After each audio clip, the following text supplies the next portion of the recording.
संसदेला सुरुवात झालेली आहे. काय मुद्दे असणार आहेत, कारण अनेक वर्ष या मतदारसंघाचं प्रतिनिधित्व आपण केलं आहे. सगळ्यात पहिला महत्त्वाचा मुद्दा आहे रजिस्ट्रेशन. हे रजिस्ट्रेशन मागच्या वेळेस जे झालं होतं त्यामध्ये अनेक ठिकाणी असं लक्षात आलं की शाळेचे क्लार्क, चपराशी किंवा अशा लोकांचं रजिस्ट्रेशन झालं आहे जे क्वालिफाईड नाही आहे. क्वालिफाईड म्हणजे काय, तर शिक्षक हा किमान पदवीधर आणि त्याला व्यावसायिक पात्रता असते ती पाहिजे असते.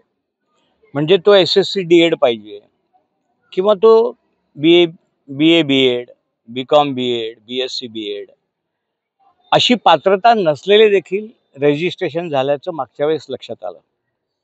यावेळेस सगळ्यात पहिले निवडणुकीच्या दृष्टीने आम्ही म्हणजे माझी संघटना शिक्षक आघाडी यावर लक्ष केंद्रित करणार आहे की कुठल्याही परिस्थितीत पात्रता नसलेल्या व्यक्तींचं रजिस्ट्रेशन या निवडणुकीत होऊ नये.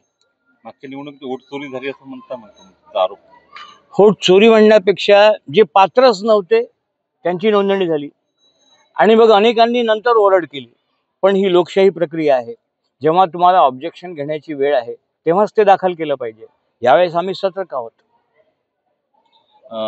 संभाव्य जे तुमचे प्रतिस्पर्धी असणार आहे, हाय व्होल्टेज निवडणूक असण्याची शक्यता आहे. बच्चू कडूंनी दावा केला आहे. तुमच्यात आता पक्षात असलेले सध्याचे आमदार आहेत, या सर्व लढतीकडे एकंदरीत कसं पाहता तुम्ही? हे सगळ्यांचं स्वागत आहे. लोकशाही प्रक्रियेत तुम्ही कोणाला रोखणार आहे उभं राहू नका म्हणून, किंवा आपल्या मताने कोण ऐकणार आहे? राहू देत सगळ्यांना. शिक्षक शेवटी बुद्धिजीवी आहे, तो विचार करू शकतो कोण काम करतो कोण नाही. मागच्या निवडणुकीत पडलो त्याच्या दुसऱ्या दिवसापासून मी कामाला लागलो आहे, एकही दिवस थांबलो नाही आहे.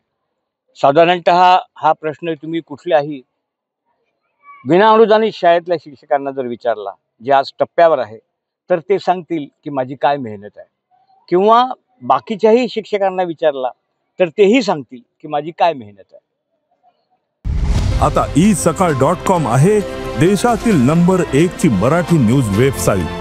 प्रत्येक अपडेटसाठी isakal.com ला नक्की भेट द्या.